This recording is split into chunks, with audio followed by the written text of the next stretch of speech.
all are watching the virtual classes. Are you revising your daily portions? Do at home. Do your assignments properly and be in touch with the lessons. Hope all of you would follow these instructions. Yes. We have recently discussed on various empires of medieval world. Today, we will be discussing the other centers of power in medieval world such as the Mali Empire, medieval China and Japan, and medieval America and the decline of feudalism. First, let us discuss the Mali Empire. The Mali Empire was one of the famous empires of medieval Africa. This is the Mali Empire. Look at the map. The center of administration was Mali in West Africa. Do you know for what Mali is famous for? Yes, the Mali is famous for its salt mines and gold mines.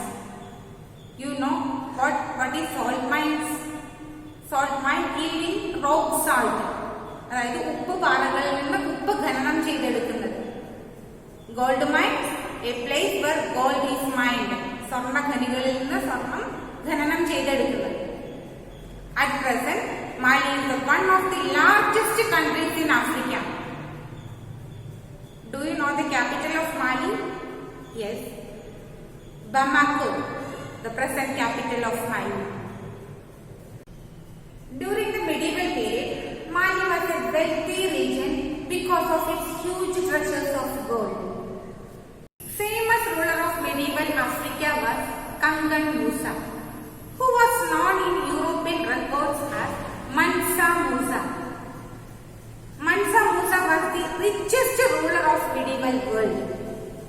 He had so much gold that during his journey to Mecca in the year 1324, he is the world famous. He passed out gold to all the poor along the way.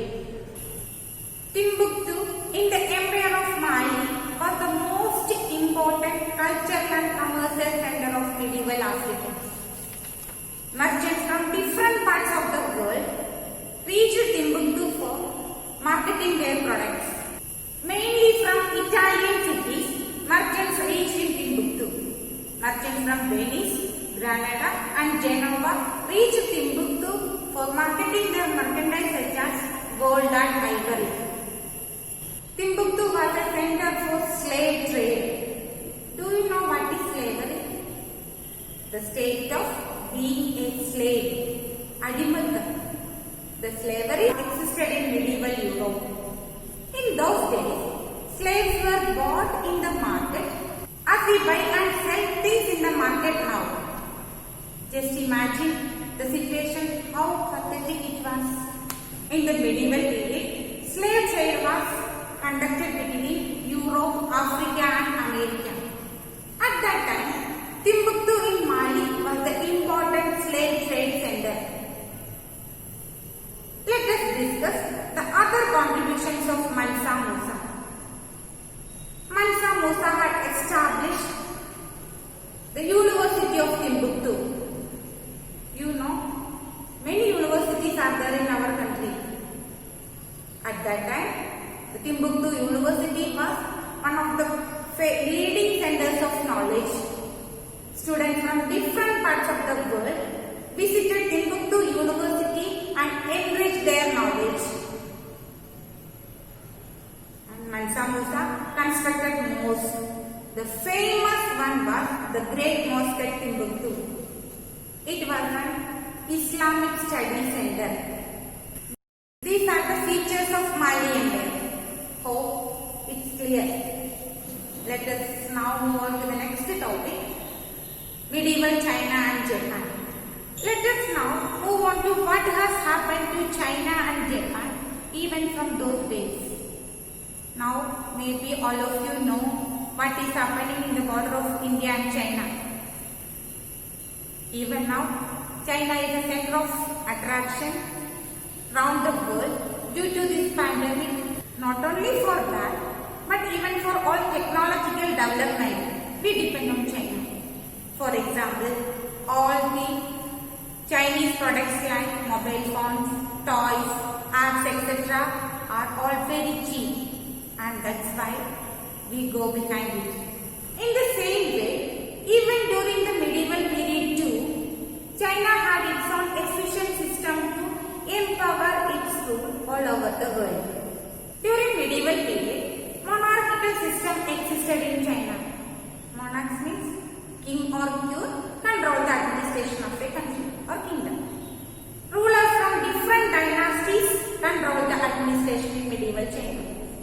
Tang dynasty was the first one. Sovereignty of the country was vested in the emperor. King was the supreme authority of the kingdom. In medieval China, state officials were selected after conducting competitive examination based on the criteria of education and excellence.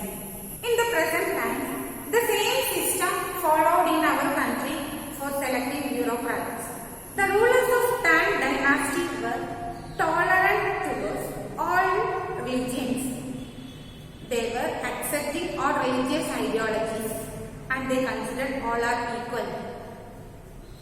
And the rulers of China were great promoters of trade and commerce.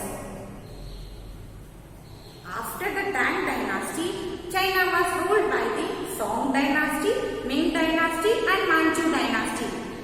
Rulers of these dynasties controlled the administration in medieval China. As China, even Japan also highly developed with the productivity in all gadgets we use. In medieval Japan also monarchical system existed.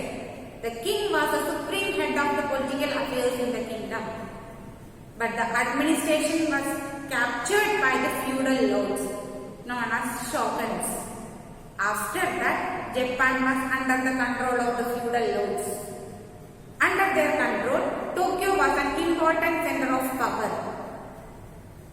Do you know? At present, Tokyo was the busy capital of Japan. Let us discuss medieval America. I think you learned ancient civilization from previous class. In ancient period, different civilizations are developed in different parts of the world. In ancient period, indigenous civilizations prevailed in both North and South America. These civilizations continue to exist in the medieval period also. Let us have a look at it. These are the important American civilization, North American civilization and South American civilization. North American civilizations are Mississippi, Caribbean, Mongolian and Pathan. South American civilization, Mayan, Inca, Toltec and Aztec. But 16th century onwards, Europeans migrated to North America and had established colonies to exploit the resources. Europeans destroyed the native cultures and started plantations and mines there. The Negroes of Africa were brought to America as slaves to work in these places. The natives were subjected to genocide. Genocide means Vamshahatya Nadata. That means the deliberate killing of a large group of people, especially those of a particular nation. Now let us discuss the decline of feudalism. I hope feudalism you learned from previous class. What is feudalism? The socio-political economic system existed in medieval Europe based on land was known as feudalism. In this system, the king enjoyed the higher position in the society. He was the owner of the entire land. The farmers stood at the lowest stratum of the feudal society. Farmers were the majority and were compelled to work in the fields and houses of the feudal lords. But from 15th century onwards, feudalism began to decline in Europe. Now let us discuss the reasons for the decline of feudalism. These are the reasons for the decline of feudalism. Agricultural production decreased due to climate change, famine, plague and black death, crusades, king's monopoly of gunpowder, peasant revolts, emergence of nation state. Students, we have completed first chapter. In this unit, we have become familiar with the different forms of power in the medieval world. Okay, hope it's clear. Thank you.